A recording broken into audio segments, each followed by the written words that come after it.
तो आज के इस वीडियो को देखने के बाद आपके ये 10 के 10 अधिनियम पक्के हो जाएंगे और आपके दोस्तों जो भी प्रश्न इससे बनते हैं, अधिनियम से जो भी प्रश्न बनते हैं, एक भी प्रश्न आपका गलत नहीं होगा दोस्तों।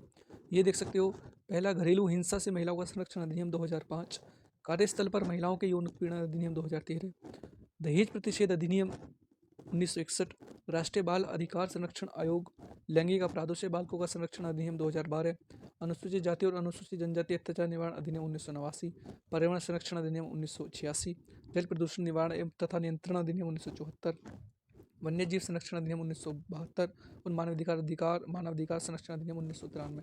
तो सब कुछ इस वीडियो में कंप्लीट करा है। आप इस वीडियो को शुरू से अंत तक देखना। और अगर आपको इसका पीडीएफ चाहिए तो डिस्क्रिप्शन में लिंक है दोस्तों, वहाँ पर व्हाट्सअप चैनल है, उसे ज्वाइन करने के बाद आप इसका पीडीएफ भी ले सकते हो। इसे एक बार देखो, एक बार इसे सुनो, उसके बाद 2x की स्पीड पर इसे देख लो और जो मैंने पीडीएफ दी है फिर उसे रट लो, ठीक है।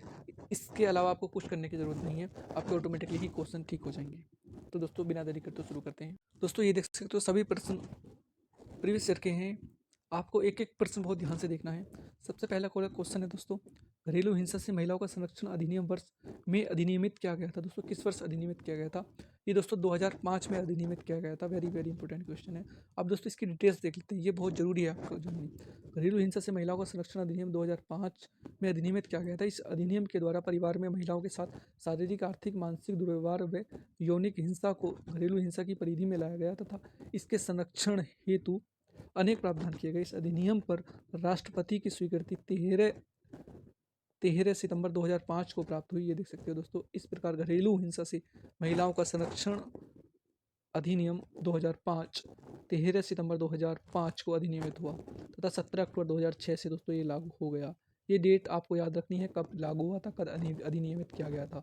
ये दोनों पूछ लिए जाते हैं। 13 सितंबर 2005 को अधिनियमित हुआ था दोस्तों और लागू हुआ था 17 अक्टूबर 2006 को। ठीक है, अब चलते हैं नेक्स्ट क्वेश्चन पर। नेक्स्ट क्वेश्चन भी दोस्तों यही है, घरेलू हिंसा से महिलाओं का संरक्षण अधिनियम 2005 कब अधिनियमित हुआ था? 13/9/2005 आपको याद रखना है। ठीक है, अब दोस्तों क्वेश्चन नंबर 3 पर आ जाते हैं। घरेलू हिंसा से महिलाओं का संरक्षण अधिनियम किस वर्ष अधिनियमित किया गया? 2005 में दोस्तों। पहली डिटेल से सारे कार्य हो रहे हैं। फिर चौथा क्वेश्चन है, घरेलू हिंसा से महिलाओं का संरक्षण अधिनियम 2005 का विस्तार है दोस्तों, संपूर्ण भारत में विस्तार है इसका। अब इसकी डिटेल्स देख लेते हैं दोस्तों। प्रश्नकाल में घरेलू हिंसा से महिलाओं का संरक्षण अधिनियम 2005 की धारा 1-2 के अनुसार इस अधिनियम का विस्तार जम्मू कश्मीर के सिवाय दोस्तों, अब तो जम्मू कश्मीर में भी हो गया, ठीक है, क्योंकि वो एक भारत का हिस्सा है अब, ठीक है, सिवाय संपूर्ण भारत में था। किंतु जम्मू और कश्मीर पुनर्गठन अधिनियम 2019 की धारा 95 और 5वीं अनुसूची द्वारा जम्मू कश्मीर के सिवाय शब्द का इस अधिनियम की धारा 1-2 से लोप कर दिया गया आता है। अब अधिनियम का विस्तार संपूर्ण भारत में दोस्तों। नेक्स्ट प्रश्न है, इस अधिनियम से इतने ही क्वेश्चन बनेंगे, ठीक है। ऐसा अधिनियम में इतनी धाराएं, कहाँ तक दोस्तों आप धारा याद करोगे? इंपॉर्टेंट देख लो बस। निम्नलिखित में से किस में घरेलू हिंसा का कारण बनने की क्षमता है? नुकसान पहुंचाने के लिए क्या क्या कार्य? एकृत कार्य जिससे नुकसान पहुंचता है, पक्षकार का आचरण जिसके परिणाम स्वरूप नुकसान पहुंचता है। ये दोस्तों ABC तीनों हैं। इसका राइट आंसर है क्वेश्चन नंबर C, ठीक है। अब इसकी डिटेल्स देख लेते हैं कुछ। घरेलू हिंसा से महिला संरक्षण अधिनियम 2005 की धारा 5 में घरेलू हिंसा को परिभाषित किया गया है। इसके अंतर्गत नुकसान पहुंचाने के लिए क्या क्या कार्य है? एकृत कार्य जिससे नुकसान पहुंचता है तथा पक्षकार का आचरण जिसके परिणाम स्वरूप नुकसान पहुंचता है घरेलू हिंसा का कारण बनने की क्षमता रखता है दोस्तों, ठीक है। अब नेक्स्ट क्वेश्चन, घरेलू हिंसा से महिला संरक्षण अधिनियम के तहत घरेलू हिंसा की परिभाषा में सामाजिक शोषण शामिल नहीं है दोस्तों। शारीरिक शोषण शामिल है, यौन शोषण शामिल है, आर्थिक शोषण शामिल है, सामाजिक शोषण शामिल नहीं है। कुछ डिटेल्स देख लेते हैं। घरेलू हिंसा से महिलाओं का संरक्षण अधिनियम 2005 की धारा 3 में घरेलू हिंसा की परिभाषा दी गई है। इसके अनुसार घरेलू हिंसा के अंतर्गत शारीरिक शोषण, लैंगिक, यौन शोषण, आर्थिक शोषण और मौखिक एवं भावात्मक शोषण आता है, किंतु सामाजिक शोषण इसके तहत नहीं आता है दोस्तों। क्वेश्चन नंबर 7 देख लेते हैं। कोई पड़ोसी जो संबंधित सुरक्षा अधिकारी को घरेलू हिंसा के मामले की सद्भावनापूर्ण सूचना देता है, उसका कोई दायित्व नहीं है, ठीक है। सूचना देने वाले पर कोई कार्रवाई नहीं होगी, नहीं उसका कोई दायित्व होगा। वित्तीय दायित्व, नागरिक दायित्व, आपराधिक दायित्व, कोई दायित्व नहीं है उसका। अब डिटेल्स देख लेते हैं। घरेलू हिंसा से महिलाओं का संरक्षण अधिनियम 2005 की धारा 4 के अंतर्गत संरक्षण अधिकारी को सूचना और दायित्व के अपवर्जन का प्रावधान किया गया है। इसके अनुसार यदि कोई व्यक्ति या पड़ोसी संबंधित सुरक्षा संरक्षण अधिकारी को घरेलू हिंसा के मामले की सद्भावनापूर्वक सूचना देता है तो इससे उसका कोई सिविल या दंडिक दायित्व नहीं होगा। अब दोस्तों कार्यस्थल पर महिलाओं के यौन उत्पीड़न रोकथाम निषेध और निवारण अधिनियम 2013 देख लेते हैं। दोस्तों क्वेश्चन नंबर 1 देख लेते हैं इसका।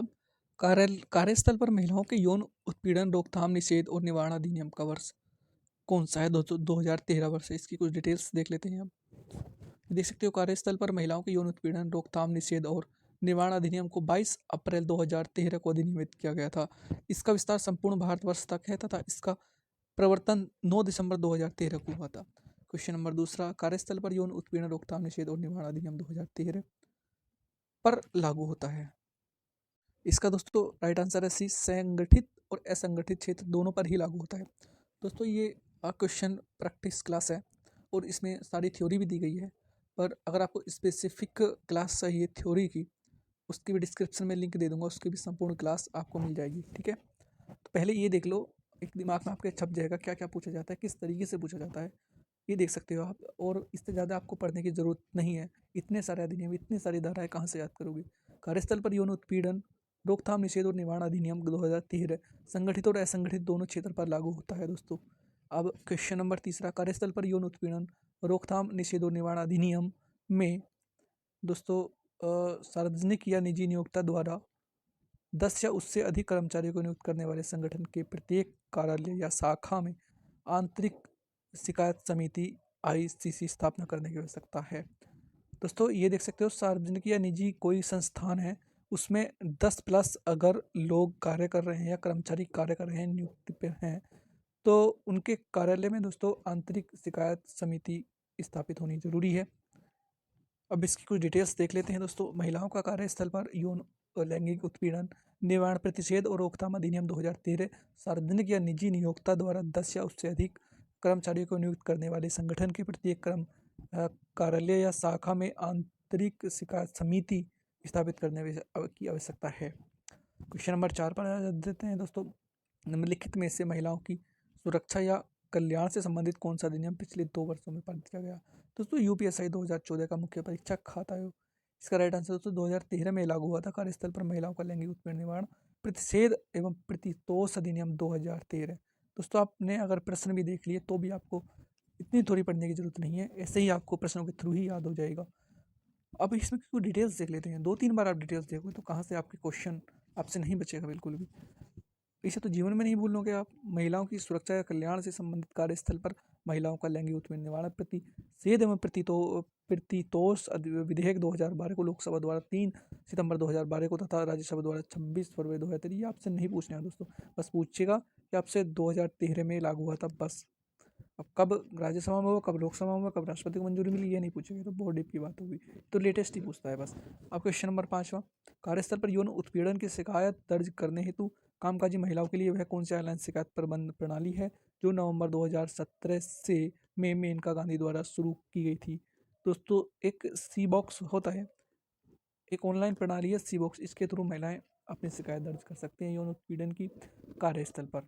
ठीक है, इसकी कुछ डिटेल्स भी देख लेते हैं दोस्तों। ये देख सकते हो, कार्यस्थल पर यौन उत्पीड़न की शिकायत दर्ज करने हेतु कामकाजी महिलाओं के लिए CBOX एक ऑनलाइन प्रबंधन प्रणाली है जो नवंबर 2017 में मेनका गांधी द्वारा शुरू की गई थी। CBOX का मतलब सेक्सुअल हरेसमेंट इलेक्ट्रॉनिक बॉक्स होता है। दोस्तों इसमें इस अधिनियम में 3-4 बात आपको याद रखनी है। यह अधिनियम कार्यस्थल पर महिलाओं की यौन उत्पीड़न से संबंधित ये 2013 में ये लागू हुआ था। ठीक है, और दूसरा पॉइंट याद रखना, संगठित और असंगठित क्षेत्र दोनों पर लागू होता है। अगर 10 से ज़्यादा लोगों का एक संगठित समूह है या संगठित समूह कार्य कर रहा है तो वहाँ पर आंतरिक शिकायत समिति होनी जरूरी है। 2017 में मेनका गांधी द्वारा, दोस्तों चौथा पॉइंट आपको याद करना है कि किस माध्यम द्वारा शिकायत दर्ज की जा सकती है। सेक्सुअल हेरेसमेंट इलेक्ट्रॉनिक बॉक्स द्वारा कोई भी महिला शिकायत दर्ज कर सकती है ऑनलाइन। अब दहेज प्रतिषेध अधिनियम 1961 पर दोस्तों आ जाते हैं। ये वेरी वेरी इंपॉर्टेंट है। दहेज लेने एवं देने किस विधि के अंतर्गत अपराध है? दोस्तों दहेज प्रतिषेध अधिनियम 1961 के तहत ये अपराध है दोस्तों। ठीक है, इसकी डिटेल्स देख लेते हैं। दहेज लेने तथा दहेज प्रतिषेध अधिनियम 1961 के अंतर्गत अपराध है। इस अधिनियम की धारा 3 के अनुसार यदि कोई व्यक्ति दहेज देगा या लेगा अथवा दहेज लेने या देने को दुष्प्रेरित करेगा तो वह कारावास से जो 5 वर्ष से कम नहीं होगी और जुर्माने से जो 15,000 रुपये या दहेज के मूल्य की रकम इसमें से अधिक हो उससे कम नहीं होगा या दंडनीय होगा। आप दोस्तों देख सकते हो दहेज प्रतिशत अधिनियम 1961 की धारा 3 के अनुसार 5 वर्ष की सजा मिलेगी और कम से कम दोस्तों 15,000 रुपये या दहेज के मूल्य की रकम के अनुसार दंडनीय होगा वो। अब क्वेश्चन नंबर दूसरा, दहेज देने या लेने का समझौता होता है दोस्तों अमान्य होता है, समझौता होता है वो अमान्य होता है। यूपीएसआई 1 दिसंबर 2021 को ये दोस्तों आया था प्रश्न। दहेज लेने तथा देने दहेज प्रतिषेध अधिनियम 1961 के अंतर्गत अपराध है। दहेज प्रतिषेध अधिनियम 1961 की धारा 5 के अनुसार दोस्तों दहेज लेने या देने का करार समझौता शून्य अमान्य होता है। इस अधिनियम के अधीन प्रत्येक अपराध अजमानतीय और असमनीय होता है। दोस्तों कोई भी मतलब इसमें समन नहीं भेजा जाता पहले और जमानत भी नहीं मिलती इसमें, इस अपराध में दोस्तों आप ये देख सकते हो। तो भाई दहेज मत ना लेना, ठीक है। 2-4 लाख रुपए किसी ने फालतू दे भी दी तो कितने दिन खा लोगे दोस्तों आप, ठीक है। 2 व्यक्तियों के बीच अपनी मर्जी से दहेज के लेने देने के लिए किए गए करार की वैधानिक नवैयत निम्न में से क्या होगी दोस्तों? शून्य होगी, ठीक है। जैसे आपने दहेज लिया तो आप तो कहोगे कि भाई इनसे पहले तय था लड़की वालों से हमारा, तो दोस्तों वो शून्य है। आपकी बात कहीं भी चले जियो, कहीं भी आप किसी भी थाने में चले जाइए, आपकी बात नहीं मानेगा और पकड़ कर वो बंद और कर लेगा आपको, ठीक है। ये देख सकते हो धारा 5 के तहत, आप याद रखना, वेरी वेरी इंपॉर्टेंट है। दहेज प्रतिशत अधिनियम 1961 की धारा 5 के तहत ये करार है। अब डिटेल्स देख लेते हैं। 2 व्यक्तियों के बीच अपनी मर्जी से दहेज के लेने देने के लिए किए गए करार की वैधानिक नवैयता दहेज प्रतिशत अधिनियम 1961 के अधिकार धारा 5 के लिए के आलोक में दोस्तों ये शून्य होगा। क्वेश्चन नंबर चौथा देख लेते हैं। दहेज अपराध धारा 304 ख भारतीय दंड संहिता की दोस्तों धारा 304 ख, अब तो दोस्तों नहीं भारतीय दंड संहिता नहीं, भारतीय न्याय संहिता उसका नाम हुआ है। भारतीय न्याय संहिता 2003, भारतीय साक्ष्य अधिनियम 2000 भारतीय न्याय संहिता 2023 और भारतीय साक्ष्य अधिनियम 2023 ये दोस्तों लागू हुए हैं, ठीक है। अब दोस्तों तो ये देख सकते हो इसका राइट आंसर होगा सी, पुलिस उपाधीक्षक स्तर के अधिकारी।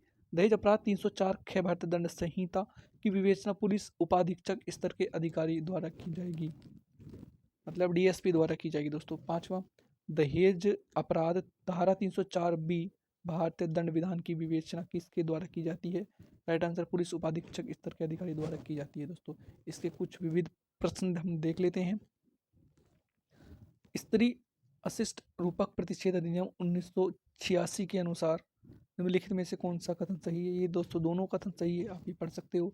ऐसे किसी भी छवि, तस्वीर या चित्र का उत्पादन करना या वितरित करना जिसमें किसी भी रूप में महिलाओं का अशिष्ट रूपक रूपण शामिल हो अवैध है। बिल्कुल सही बात है दोस्तों।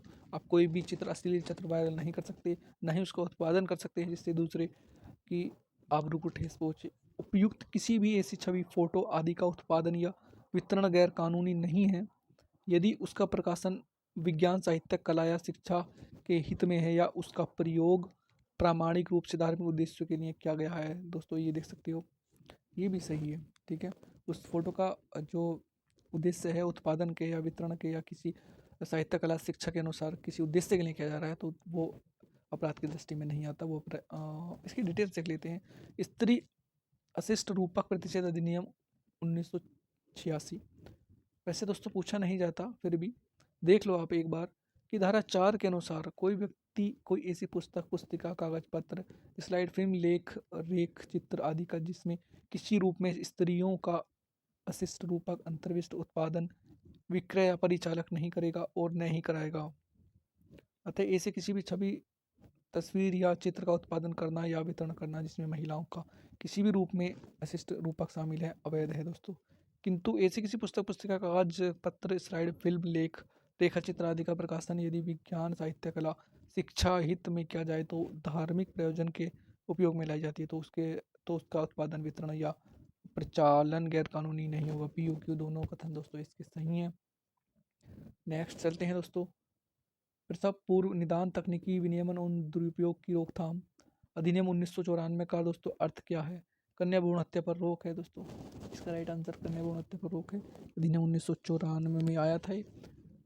अभी डिटेल्स देख लेते हैं। प्रसव पूर्व निदान तकनीकी विनियम और दुरुपयोग की रोकथाम अधिनियम 1994 का अर्थ कन्या भ्रूण हत्या पर रोक लगाने से है। इस अधिनियम को कन्या भ्रूण हत्या को रोकने और भारत में गिरते लिंग अनुपात को रोकने के लिए अधिनियमित किया गया है दोस्तों। आप दोस्तों अल्ट्रासाउंड अगर करवाते हो तो उसमें लिंग का निर्धारण नहीं किया जाता या लिंग का परीक्षण नहीं किया जाता, ऐसा करना दंडनीय अपराध है 1994 के अधिनियम के तहत।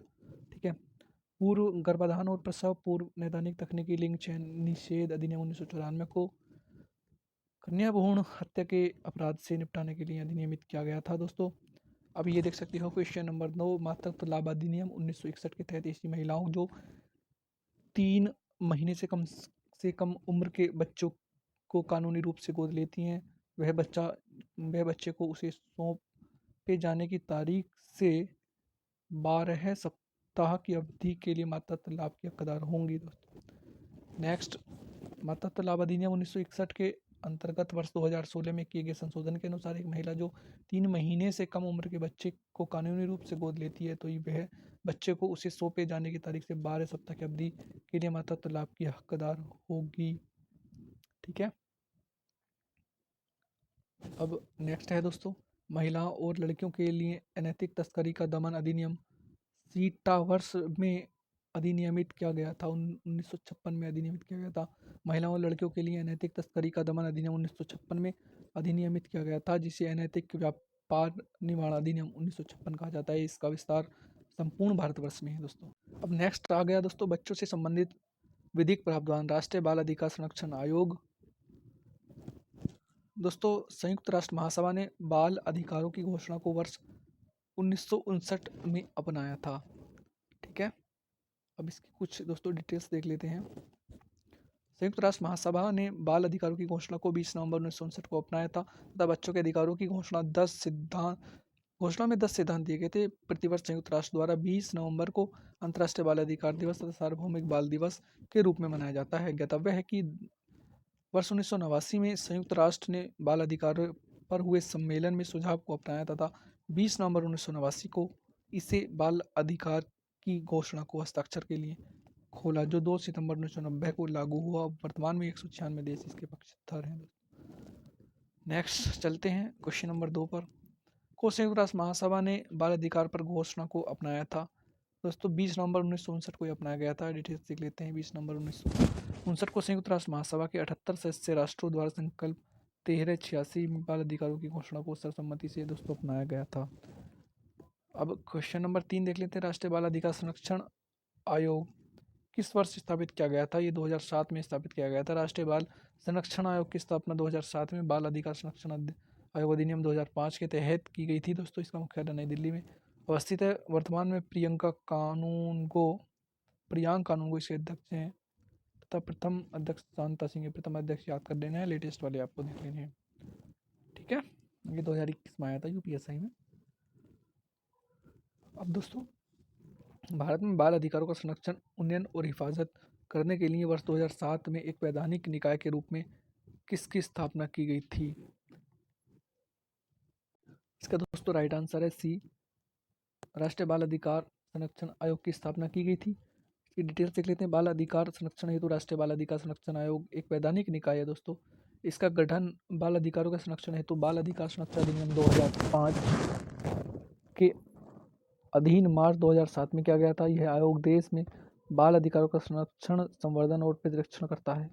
आयोग बच्चों से कानून एवं कार्यक्रमों के प्रभावी क्रियान्वयन की जिम्मेदारी निभाता है। दोस्तों क्वेश्चन नंबर 5 पर आते हैं। राष्ट्रीय बाल अधिकार संरक्षण आयोग में 6 सदस्य होंगे, जिनमें से कम 2 महिलाएं होंगी। ठीक है। नेक्स्ट क्वेश्चन पे चलते हैं। राष्ट्रीय बाल अधिकार संरक्षण आयोग के 6 सदस्य होंगे, जिसमें से कम दोस्तों 2 महिलाएं होंगी, जिनकी नियुक्ति केंद्र सरकार द्वारा प्रतिष्ठित सक्षम, ईमानदार और अन्य इन क्षेत्रों में ख्याति प्राप्त तथा अनुभव रखने वाले व्यक्तियों में से की जाएगी। इस आयोग की प्रथम अध्यक्ष शांता सिंह थी तथा वर्तमान में प्रियंका कानून को इसके अध्यक्ष हैं। अब प्रश्न नंबर 6, राष्ट्रीय बाल अधिकार संरक्षण आयोग के अध्यक्ष और सदस्य की अवधि के लिए पद पर बने रहेंगे। तो इसका राइट आंसर दोस्तों भी 3 वर्ष की अवधि के लिए पद पर दोस्तों ये बने रहेंगे। अध्यक्ष 65 वर्ष की आयु और सदस्य 60 वर्ष की आयु, ये देख सकते हो। अध्यक्ष 65 और सदस्य 60 वर्ष की आयु तक। लैंगिक अपराधों से बालकों का संरक्षण अधिनियम 2012 देख सकते हो। किस आयोग को यौन अपराधों से बच्चों का संरक्षण अधिनियम 2012 के कार्यान्वयन की निगरानी का उत्तरदायित्व सौंपा गया है? दोस्तों इसका राइट आंसर हो जाएगा सी दोस्तों, राष्ट्रीय बाल अधिकार संरक्षण आयोग। इसका डिटेल्स देख लेते हैं। यौन अपराधों से बच्चों का संरक्षण अधिनियम 2012 के कार्यान्वयन की निगरानी का उत्तरदायित्व राष्ट्रीय बाल अधिकार संरक्षण आयोग को सौंपा गया है। राष्ट्रीय बाल अधिकार संरक्षण आयोग एक भारतीय वैधानिक निकाय है। यह महिलाओं और बाल विकास मंत्रालयों के तत्वाधान में काम करता है। इसके अध्यक्ष प्रियंका कानूनगो हैं। नेक्स्ट दोस्तों, यौन अपराधों से बच्चों का संरक्षण अधिनियम 2012 का हाल ही में 2019 में दोस्तों इस संशोधन किया गया है। यौन अपराधों से बच्चों का संरक्षण अधिनियम 2012 का 2019 में संशोधन किया गया है। संशोधन अधिनियम 2019 द्वारा लगभग 10 धाराओं में इसमें संशोधन हुआ था। अब विविध में देख लेते हैं दोस्तों। किशोर न्याय, बालकों की देखरेख और संरक्षण अधिनियम 2015 लागू हुआ था दोस्तों 15 जनवरी 2016 को। किशोर न्याय, बालकों की देखरेख और संरक्षण अधिनियम 2015 15 जनवरी 2016 को लागू हुआ था। यह अधिनियम 31 दिसंबर 2015 को अधिनियमित हुआ था दोस्तों। अब प्रश्न नंबर 4 देख लेते हैं। निम्नलिखित में से कौन सा बाल विवाह निषेध अधिनियम 2006 के बारे में सही है? इसका राइट आंसर है दोस्तों क्यों ही पढ़ देते हैं। एक आज्ञप्ति देने के समय जिला अदालत दोनों पक्षों और उनके माता पिता या अभिभावक को अन्य पार्टी धन, सोने, गहने, उपहार और अन्य मूल्यवान वस्तुओं को लौटाने का आदेश देगी। अब दोस्तों SC/ST एक्ट देख लेते हैं। अनुसूचित जाति और अनुसूचित जनजाति अत्याचार निवारण अधिनियम 1989 देख लेते हैं दोस्तों। वेरी वेरी इंपॉर्टेंट है। अनुसूचित जाति और अनुसूचित जनजाति के व्यक्ति या परिवार या समूह के सामाजिक या आर्थिक बहिष्कार को लागू करने या इसकी धमकी देने की दोस्तों सजा क्या है? इसका राइट आंसर है दी एक अवधि के लिए कारावास जो 6 महीने से कम नहीं होगा, लेकिन जिसे 5 वर्ष तक बढ़ाया जा सकता है और जुर्माना भी उस पर रहेगा दोस्तों। राइट आंसर इसका भी है। ठीक है, एक बार डिटेल्स और इसकी देख लेते हैं दोस्तों।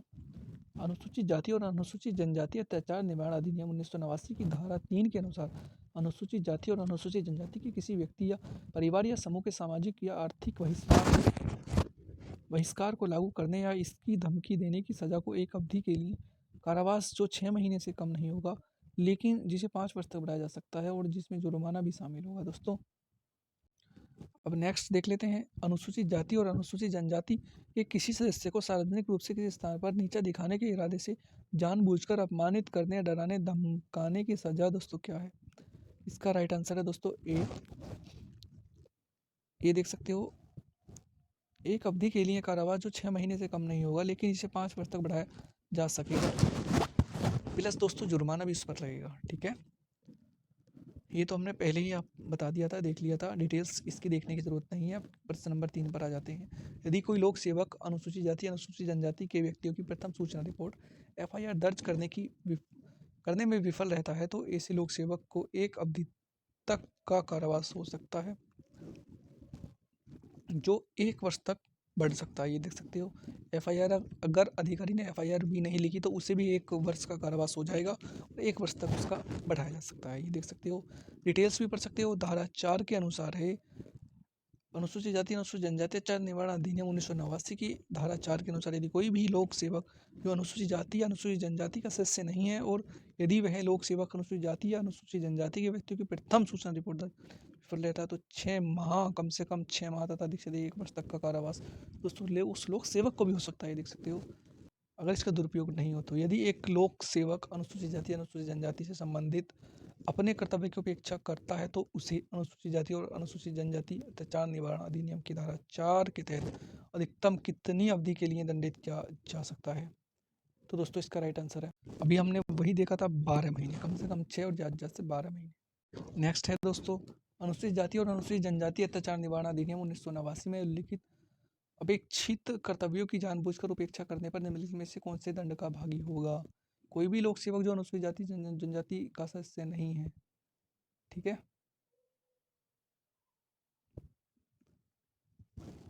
अनुसूचित जाति और अनुसूचित जनजाति अत्याचार निवारण अधिनियम 1989 में उल्लिखित अपेक्षित कर्तव्य जानबूझकर उपेक्षा करता है तो जो अनुसूचित जाति या अनुसूचित जनजाति का सदस्य नहीं है तो दंड का भागी होगा। ये देख सकती हो। इसका मतलब ये है दोस्तों, कार्यस्थल पर अगर कोई अपने कर्तव्य की उपेक्षा करता है, अगर वो SC ST का नहीं है तो SC ST वालों की कोई रिपोर्ट्स नहीं लिखता है या टाल देता है तो दोस्तों वो भी दंड का भागी होगा धारा 4 के अनुसार। मिनिमम 6 वर्ष और मैक्सिमम 1 वर्ष। अनुसूचित जाति और अनुसूचित जनजाति अत्याचार निवारण अधिनियम 1989 की धारा 5 के तहत पश्चातवर्ती दोष सिद्ध होने पर वर्तित दंड दिया जाएगा। दोस्तों ये देख सकते हो आप, ठीक है।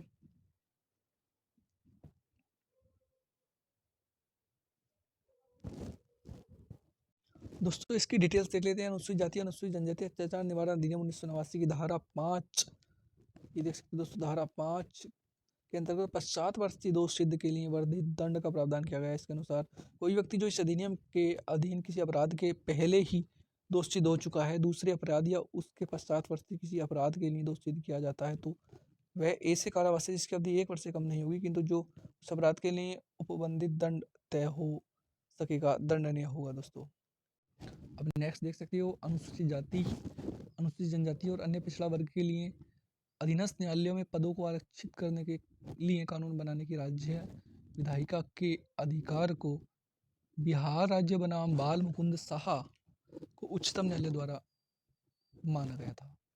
नेक्स्ट है दोस्तों, बिहार राज्य बनाम बाल मुकुंद साहा 2000 के वाद में उच्चतम न्यायालय ने यह अभी निर्धारित किया कि अनुसूचित जाति अनुसूचित जनजाति और अन्य पिछड़ा वर्ग के लिए अधीनस्थ कार्यपालिका में पदों को आरक्षित करने के लिए कानून बनाने की राज्य विधायिका के अधिकार वैध है। अब क्वेश्चन नंबर 8, निम्नलिखित में से 2015 के निम्न में से किसी 2015 के में एक संशोधन के माध्यम से अनुसूचित जाति और अनुसूचित जनजाति अत्याचार निवारण अधिनियम के तहत अपराधों की सूची में जोड़ा गया है। ठीक है, पहले 1989 में बना हुआ है कानून SC ST एक्ट, 2015 में दोनों जोड़े गए हैं दोस्तों, फर्स्ट और सेकंड। ठीक है, किसी मंदिर के लिए एक देवदासी के रूप में एक अनुसूचित जाति जनजाति के महिलाओं को समर्पित करने की प्रथा खत्म कर दी। अगर ऐसे करता हुआ पाया गया तो वो दोष सिद्ध होगा, उस पर वो दंड का भागी होगा संविधान के अनुसार, के अधिनियम के अनुसार। अनुसूचित जाति अनुसूचित जनजाति द्वारा आम संपत्ति संसाधनों का उपयोग, सार्वजनिक पूजा की किसी भी स्थान में प्रवेश जो जनता के लिए खुला है और शिक्षा या स्वास्थ्य संस्था में प्रवेश निषेध। दोस्तों SC ST वालों के लिए पहले ऐसा होता था, मंदिर नहीं जाने दिया जाता था या खुले में जनता के पास या शिक्षा स्वास्थ्य में प्रवेश नहीं दिया जाता था। अगर ऐसा निषेध करता हुआ पाया गया तो दोस्तों वो अपराध का भागी होगा, फर्स्ट और सेकंड दोस्तों दोनों इसमें, ठीक है। अब नेक्स्ट देख सकते हो क्वेश्चन नंबर 9, अनुसूचित जाति और अनुसूचित जनजाति और अन्य पिछड़ा वर्गों की स्थितियों की जांच के लिए एक आयोग नियुक्त करने का अधिकार निम्नलिखित में से किसके पास है? भारत के राष्ट्रपति के पास है। कि क्या योग्यता रखता है वो कि वो SC के लिए SC के लायक है या ST के लिए लायक है या OBC के लिए लायक है, कुछ तो पैरामीटर होंगे दोस्तों, ठीक है। इसका अधिकार केवल राष्ट्रपति के पास है। अब दोस्तों ये संविधान देख लेते हैं। संविधान के अनुच्छेद 338 के तहत राष्ट्रीय अनुसूचित जाति आयोग, अनुच्छेद 338A के तहत राष्ट्रीय अनुसूचित जनजाति आयोग और अनुच्छेद 338B के तहत दोस्तों पिछड़ा वर्गों के लिए राष्ट्रीय आयोग गठित करने का प्रावधान किया गया है। एक बार और फिर देख लो, 338 राष्ट्रीय अनुसूचित जाति, 338A राष्ट्रीय अनुसूचित जनजाति, 338B के तहत पिछड़ा वर्ग के लिए राष्ट्रीय आयोग गठित करने का प्रावधान किया गया है। इसके तहत आयोग की नियुक्ति का अधिकार राष्ट्रपति को दिया गया है। अनुच्छेद 340 के तहत राष्ट्रपति को पिछड़ा वर्गों की दशाओं का अन्वेषण करने के लिए आयोग की नियुक्ति की शक्ति है। क्वेश्चन नंबर 10 पर अनुसूचित जनजाति के लिए पृथक राष्ट्रीय अनुसूचित जनजाति आयोग किस वर्ष अस्तित्व में आया? दोस्तों 2004 में अस्तित्व में आया था। ये देख सकते हो, अनुसूचित जनजाति के लिए पृथक राष्ट्रीय अनुसूचित जनजाति आयोग, ठीक है। 1989 के बाद एक ही था ये। अब इसकी डिटेल्स देख लेते हो। राष्ट्रीय अनुसूचित जनजाति आयोग की स्थापना अनुच्छेद 338 में संशोधन करके और 89वां संविधान संशोधन अधिनियम 2003 के माध्यम से संविधान में एक नया अनुच्छेद 338 के अतः स्थापित करने करा गया। इस संशोधन द्वारा तात्कालिक राष्ट्रीय अनुसूचित जनजाति आयोग को वर्ष 2004 में 2 अलग अलग आयोग नाम तय राष्ट्रीय अनुसूचित जाति और राष्ट्रीय अनुसूचित जनजाति आयोग में विभक्त कर दिया गया था दोस्तों 2004 में। पहले दोनों एक ही आयोग हुआ करते थे। दोस्तों वेरी वेरी इंपॉर्टेंट पर्यावरण संरक्षण अधिनियम 1986, बहुत क्वेश्चन पूछे जाते हैं दोस्तों इसमें। ये देख सकते हो पर्यावरण संरक्षण अधिनियम 1986 किस तिथि को प्रवृत्त हुआ था दोस्तों ये 19 नवंबर 1986 को प्रवृत्त हुआ था। पर्यावरण संरक्षण अधिनियम 19 नवंबर 1986 से प्रभावित हुआ। अधिनियम को राष्ट्रपति की सहमति 23 मई 1986 को प्राप्त हुई थी दोस्तों। प्रश्न नंबर दूसरा देख लेते हैं। पर्यावरण संरक्षण अधिनियम 1986 के तहत पर्यावरण को जल, वायु एवं भूमि तथा जल, वायु एवं भूमि और मनुष्य, अन्य जीवित प्राणी, पौधे, सूक्ष्म जीव और संपत्ति के बीच मौजूद अंतर संबंधों को शामिल करने के लिए परिभाषित किया गया है। ठीक है, इसकी डिटेल्स देख लो दोस्तों। पर्यावरण संरक्षण अधिनियम 1986 की धारा 2 में ये परिभाषित किया गया है कि मनुष्य, जल, वायु, भूमि और मनुष्य, अन्य जीवित प्राणी, पौधे, सूक्ष्म जीवों और संपत्ति के बीच मौजूद अंतर संबंध को इसमें शामिल किया गया है। परिभाषित किया गया है कि मनुष्य और इनके बीच का जो संबंध है उन्हें परिभाषित किया गया है। अब क्वेश्चन नंबर तीसरा देख लेते हैं। पर्यावरण प्रदूषण से क्या अभिप्राय है? इसका राइट आंसर है दोस्तों पर्यावरण उपयुक्त सभी पर्यावरण प्रदूषक हैं ऐसे ठोस पदार्थ जो ऐसी सांद्रता में विद्यमान है जो पर्यावरण के लिए क्षतिकार हो सकता है या जिसका क्षतिकर होना संभव है। ठीक है, ऐसा द्रव जो ऐसी सांद्रता में विद्यमान है जो पर्यावरण के लिए क्षतिकर हो सकता है जिसकी क्षतिकर होना संभव है। सी, ऐसा गैसीय पदार्थ जो ऐसी सांद्रता में विद्यमान है जो पर्यावरण के लिए क्षतिकर हो सकता है या जिसका क्षतिकर होना संभव है। ठीक है, अब प्रश्न नंबर 4 पर चलते हैं, या इसकी डिटेल्स देख लो आप। पर्यावरण संरक्षण अधिनियम 1986 की धारा 2 में पर्यावरण प्रदूषण को परिभाषित किया गया है। भूमि, जल तथा वायु तीनों ही पर्यावरण के अभिन्न अंग है। ये ठोस, द्रव एवं गैसीय प्रदूषण से प्रदूषित हैं। प्रश्न में दिए गए विकल्प में ये ठीक है। अब क्वेश्चन नंबर 4 देख लेते हैं। पर्यावरण संरक्षण से संबंधित मामलों के प्रभावी और त्वरित निपटान के लिए कौन सा प्राधिकरण स्थापित किया गया था? दोस्तों इसका राइट आंसर है बी, राष्ट्रीय हरित प्राधिकरण, NGT जिसे बोला जाता है, नेशनल ग्रीन ट्रिब्यूटरी जिसे बोला जाता है। ठीक है, राष्ट्रीय हरित प्राधिकरण की स्थापना वर्ष 2010 में हुई थी। प्राधिकरण पर्यावरण संरक्षण, वनों और अन्य प्राकृतिक संसाधनों के संरक्षण और पर्यावरण से संबंधित किसी भी कानूनी अधिकार के प्रवर्तन से संबंधित मामलों में प्रभावी और शीघ्र उपाय प्रदान करने का काम करता है दोस्तों। क्वेश्चन नंबर 5 है। पर्यावरण संरक्षण अधिनियम 1986 के प्रावधानों के तहत पर्यावरण प्रयोगशालाएं देख सकते हो केंद्र सरकार द्वारा स्थापित की जा सकती हैं। ठीक है, अब दोस्तों क्वेश्चन नंबर 6 पर देख लेते हैं। पर्यावरण संरक्षण अधिनियम 1986 के तहत कंपनियों द्वारा किए गए अपराध के लिए कंपनी के व्यवसाय के संचालन के लिए सीधे रूप से प्रभारी एवं जिम्मेदार व्यक्ति को धारा 16 के प्रावधानों के तहत दोषी माना जाएगा। ठीक है, नेक्स्ट, वातावरण को प्रदूषित करने वाले अत्यधिक हानिकारक प्रकार हैं मानव कार्बनिक अपशिष्ट। नेक्स्ट, किसी व्यक्ति के पूर्ण दायित्व में न केवल प्रदूषण के पीड़ित। दोस्तों ये प्रश्न नंबर 8 में देख लेते हैं। किसी व्यक्ति के पूर्ण दायित्व में न केवल प्रदूषण के पीड़ितों की क्षतिपूर्ति शामिल है बल्कि पर्यावरण क्षति को पुनः ठीक करने की लागत भी शामिल है। इस सिद्धांत को दोस्तों प्रदूषक द्वारा भुगतान, पॉल्यूटर पे ये सिद्धांत कहते हैं। ठीक है, नेक्स्ट, पर्यावरण प्रभाव आकलन का सिद्धांत पहली बार के राष्ट्रीय पर्यावरण नीति अधिनियम में पेश किया गया था। इसका राइट आंसर है दोस्तों ए, संयुक्त राज्य अमेरिका। ठीक है, इसकी डिटेल्स देख लो। पर्यावरण प्रभाव आकलन का सिद्धांत पहली बार संयुक्त राज्य अमेरिका के राष्ट्रीय पर्यावरण नीति अधिनियम में पेश किया गया था। अमेरिका के राष्ट्रीय पर्यावरण संरक्षण अधिनियम 1969 में इस नीति को अधिनियमित किया गया था दोस्तों। नेक्स्ट, ध्वनि प्रदूषण विनियमन और नियंत्रण नियम 2000 द्वारा नियंत्रण किया जाते हैं दोस्तों। इसका राइट आंसर होगा बी, पर्यावरण संरक्षण अधिनियम 1986 द्वारा नियंत्रित किए जाते हैं। नेक्स्ट दोस्तों, निम्नलिखित में से कौन सा मामला मृदा प्रदूषण से संबंधित है? Indian council for enviro legal action बनाम भारत संघ द्वारा। ठीक है, ये दोस्तों मृदा प्रदूषण से संबंधित है। डिटेल्स देख लेते हैं। मृदा प्रदूषण से संबंधित case Indian council for इन्वायरो legal action बनाम भारत सन 1996 है। यह केस राजस्थान के उदयपुर जिले के बिछड़ी गांव के लोगों से संबंधित है। इस बात में न्यायालय ने प्रदूषक भुगतान सिद्धांत लागू किया था। अब दोस्तों जल प्रदूषण निवारण तथा नियंत्रण अधिनियम 1974 देख लेते हैं। ये देख सकते हो, केंद्रीय प्रदूषण नियंत्रण बोर्ड का गठन जल प्रदूषण की रोकथाम और नियंत्रण अधिनियम 1974 की धारा 3 के तहत निर्धारित किया गया है। दोस्तों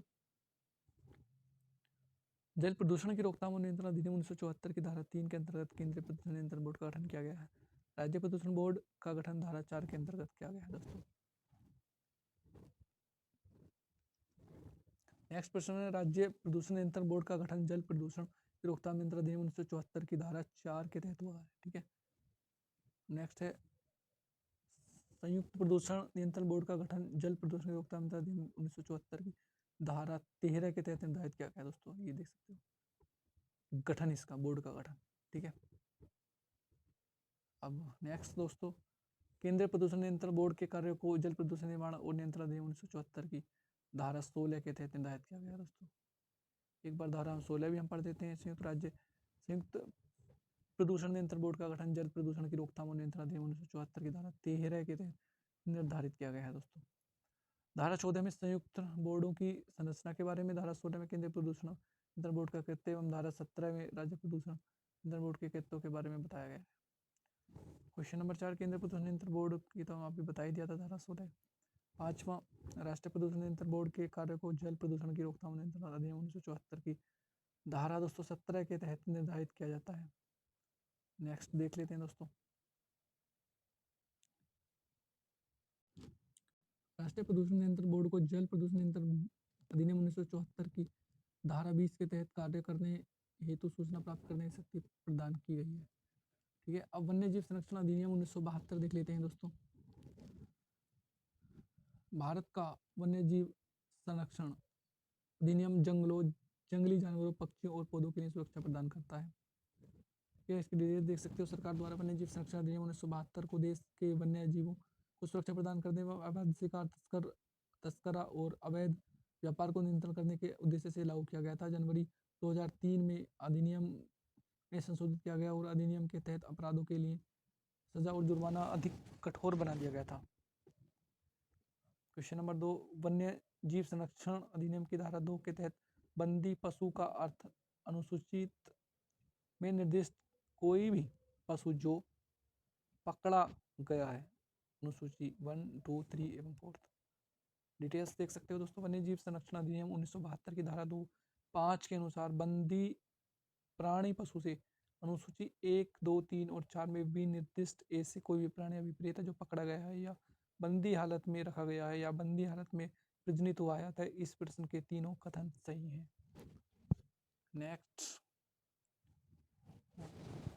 वन्य जीव संरक्षण अधिनियम की अनुसूची के अनुसार निम्नलिखित में से कौन सा पीड़ित जंतु वर्मीन है? ACOD है दोस्तों, कॉमन क्रो, चूहे और फल जूतक, खरगोश नहीं। ठीक है।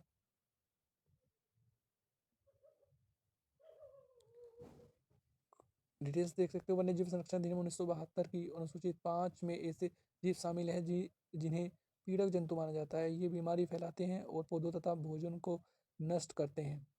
इनका शिकार किया जा सकता है। इनमें गादर, चूहे तथा सामान्य कोई भी शामिल है। क्वेश्चन नंबर 4 है, राष्ट्रीय वन्य जीव बोर्ड NBWL का गठन केंद्र सरकार द्वारा वन्य जीव संरक्षण अधिनियम 1972 की धारा 5A के तहत दोस्तों किया गया है। अब क्वेश्चन नंबर 5 में देख लेते हैं, अभ्यारण्यों के अंदर चरने की अनुमति वाले पशुधन के लिए संक्रामक रोग के विरुद्ध टीकाकरण वन्यजीव संरक्षण अधिनियम 1972 की धारा 33A के तहत निर्दिष्ट किया गया है। दोस्तों इसकी डिटेल्स वही है जो अभी बताई थी। ठीक है। अब चलते हैं दोस्तों नेक्स्ट प्रश्न पर। यदि केंद्र सरकार द्वारा घोषित एक अभ्यारण्य में किसी पशु का शिकार किया जाता है तो ऐसे पशु सामग्री केंद्र सरकार की संपत्ति होगी। इसे वन्यजीव संरक्षण अधिनियम 1972 की धारा 39 के तहत निपटाया जाता है। प्रश्न नंबर 7 देख लेते हैं। वन्यजीव संरक्षण अधिनियम 1972 की धारा 44 के बिना लाइसेंस के ट्रॉफी और पशुओं की वस्तुओं का लेन देन प्रतिबंधित है।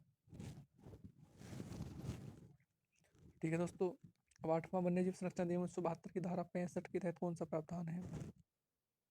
इसका राइट आंसर दोस्तों 65 के तहत है डी। केंद्र शासित प्रदेश अंडमान और निकोबार द्वीप समूह में निकोबार द्वीप समूह की अनुसूचित जातियों के शिकार के अधिकारों की रक्षा ये करता है दोस्तों।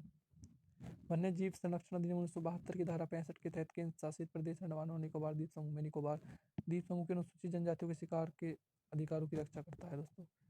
ये वन्य जीव संरक्षण का सबसे प्रभावी तरीका है प्राकृतिक आवासों का परीक्षण। ठीक है, नेक्स्ट है दोस्तों, के फलस्वरूप वन्य जीव संरक्षण संशोधन विधेयक 2013 बनाया गया था। CITES के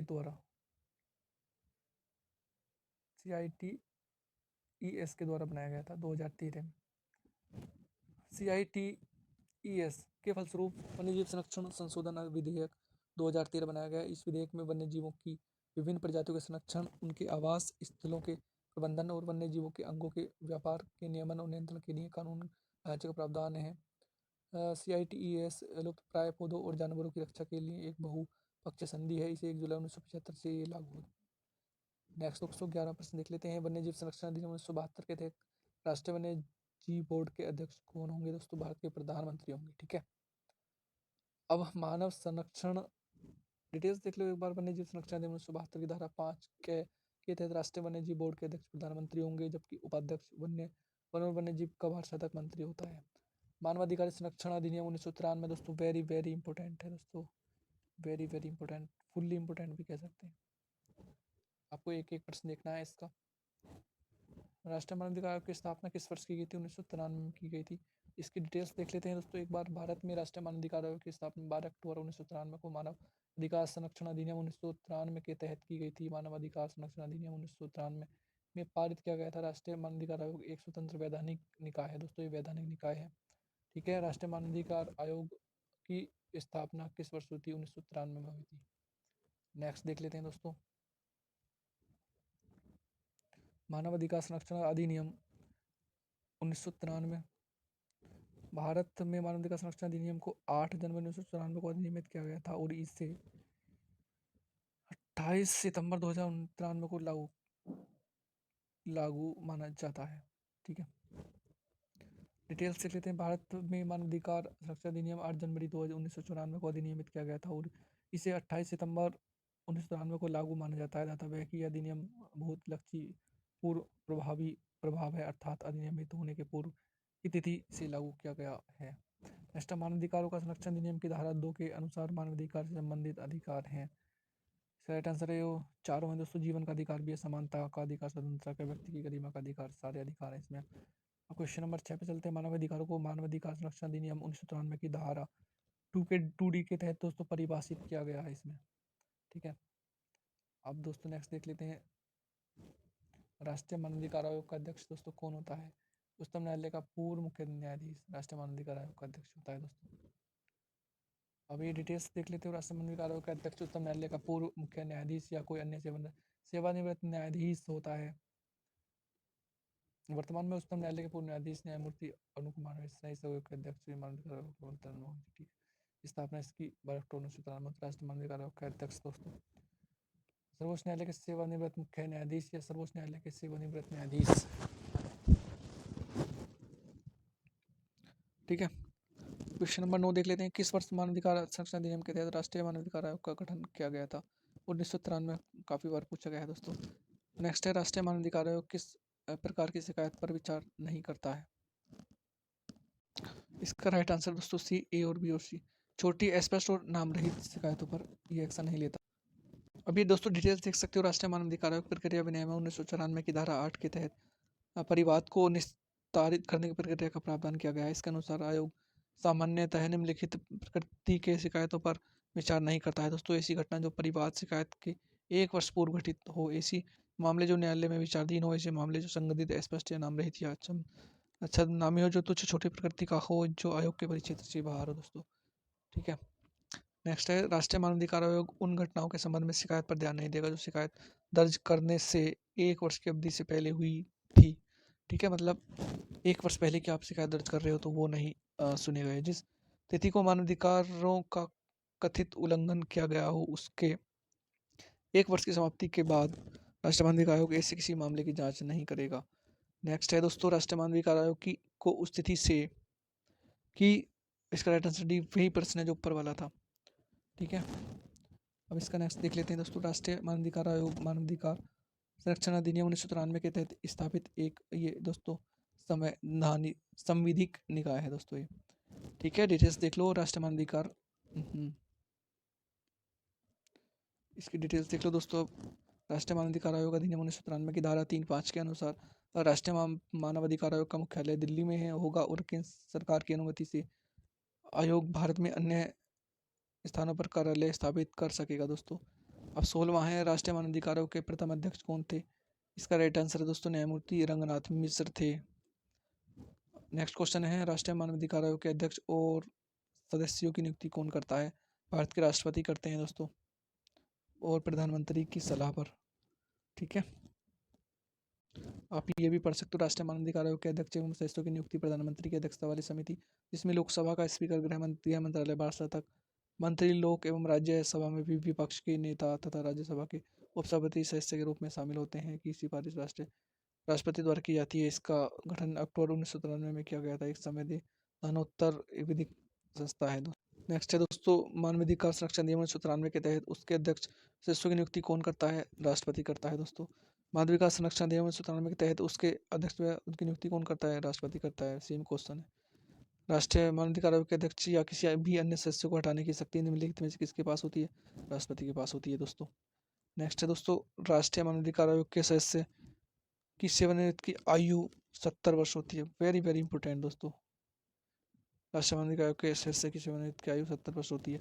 मानवाधिकार संरक्षण अधिनियम 1993 की धारा 6 के तहत सदस्य के रूप में नियुक्त व्यक्ति पद ग्रहण की तारीख से 3 वर्ष तक पददान कर सकेगा। पुनर्नियुक्ति की मतलब 3 वर्ष तक उसकी एक नियुक्ति होती है और अधिकतम दोस्तों 70 वर्ष। ठीक है, ऐसे इससे समझ सकते हो कि मान लो 69 की एज में वो चुना गया, ठीक है, उसकी 70 वर्ष एज होगी तो उसे हटा दिया जाएगा। ये 3 वर्ष चाहे उससे पूरे करे हो या नहीं पूरे करे हो। मान लो उसने 62 वर्ष की उम्र में ज्वाइन करा तो +3 65 में वो रिटायर हो जाएगा। 70 का वेट नहीं करने का, ये है सिस्टम इसका। 22 क्वेश्चन नंबर 22 देख ले। मानवाधिकार संरक्षण अधिनियम की धारा के माध्यम से राष्ट्रीय मानवाधिकार आयोग को स्वतः संज्ञान लेने की शक्ति प्रदान है। वेरी वेरी इंपॉर्टेंट दोस्तों ये धारा 12 के तहत है, आप भी इसे देख सकते हो। मानव अधिकार संरक्षण अधिनियम 1993 की धारा 12 के अनुसार राष्ट्रीय मानवाधिकार आयोग स्वप्रेरणा से या किसी पीड़ित व्यक्ति द्वारा या न्यायालय के निर्देशादेश पर संज्ञान ले सकता है। CRPC की धारा 100 के तहत राष्ट्रीय मानवाधिकार आयोग के पास तलाशी और जब्ती की शक्ति होती है दोस्तों। मानवाधिकार संरक्षण अधिनियम 1993 की धारा 13(3) के तहत राष्ट्रीय मानवाधिकार आयोग को दंड प्रगत संहिता 1973 CRPC की धारा 100 के अंतर्गत तलाशी और जब्ती शक्ति लेने का शक्ति प्रदान की गई है।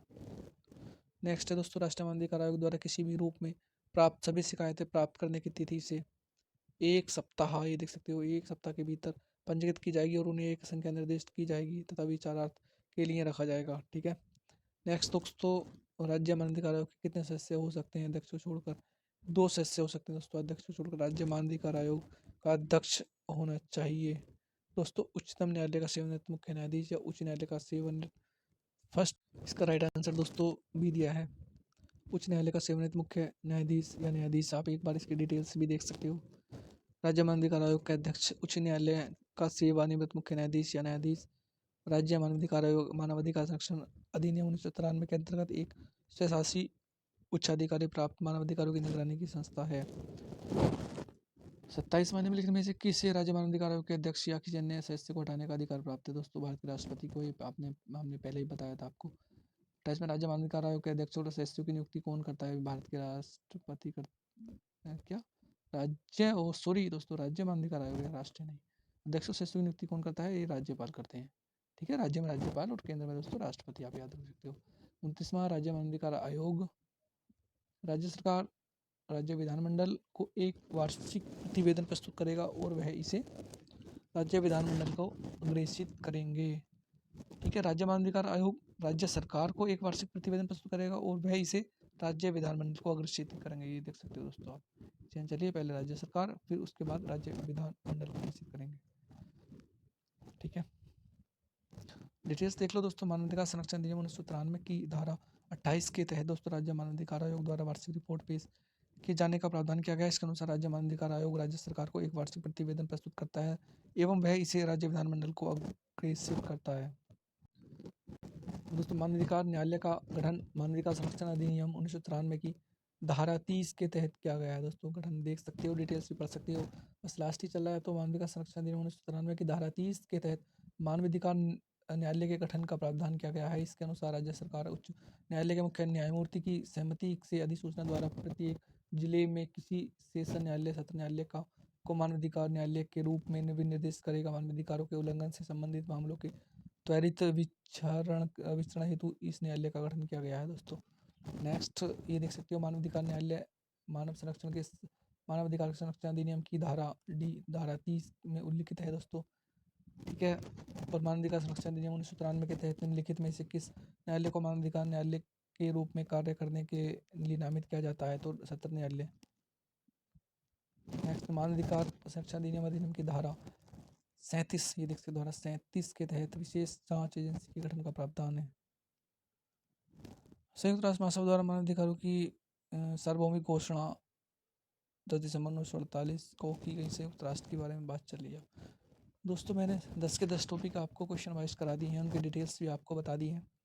ठीक है, जितने भी अधिनियम के 10 टॉपिक हैं, अगर आप कहोगे तो इनकी एक थ्योरी बेस्ड भी क्लासेस ले आएंगे, परंतु इतनी धारा कहाँ आप याद करोगे? प्रत्येक अधिनियम की अपनी अपनी अलग अलग धारा होती हैं। दोस्तों मैं आपसे बता दूँ, इतनी सारी कहाँ से याद करोगे? फिर भी मैं एक वीडियो और बना दूंगा आपका, उनकी सारी थ्योरी और डिटेल्स के लिए इंपॉर्टेंट भी आपको बता दूंगा। पहले ये वीडियो आप 2x स्पीड पर एक बार और देखना है, फिर आपको नोट्स पर लेने हैं। डिस्क्रिप्शन में दोस्तों व्हाट्सअप ग्रुप का लिंक है, वहाँ से जाने के बाद आप उस ग्रुप से ज्वाइन कर सकते हो। और इस वीडियो को लाइक करो, चैनल को सब्सक्राइब करो। Take care, best of luck, thank you very much. मिलते हैं अगली वीडियो।